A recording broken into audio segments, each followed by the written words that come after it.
ఏటి వింటున్నావా? పని లేదు పాటలేదు, ఊరికే ఊరి మీద పడి తిరగడం.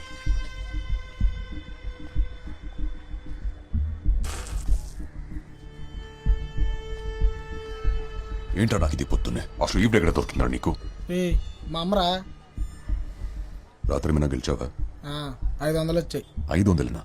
మరి మనం పెట్టింది అంత ఏంటి? సరే ఇటీ. రాత్రి మందేశాగా.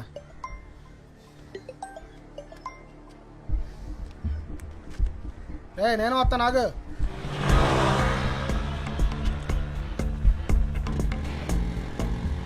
అవును నేను వెళ్ళిన ఇంటర్వ్యూట్ అయింది. జాబ్ వచ్చింది కానీ చేయనని చెప్పేశా. అదేంటి? 20,000కి ఎవరు చేస్తారా? నెలంతా గొడ్డు చాకరీ. మంచి జీతమే కదరా. నడ్డిరిగల పెయింట్ వేసినా నాకు కూడా రాదంతా. 2 రోజులు పని చేస్తే నెలకి 1,00,000 వచ్చే పని ఉంటుంది తెలుసా? లచ్చ ఏంటది? Chain snatch. అలాంటి పనులు మనం చేయలేం కదరా. డబ్బులు వస్తాయంటే ఎలాంటి పనులైనా చేస్తాను నేను.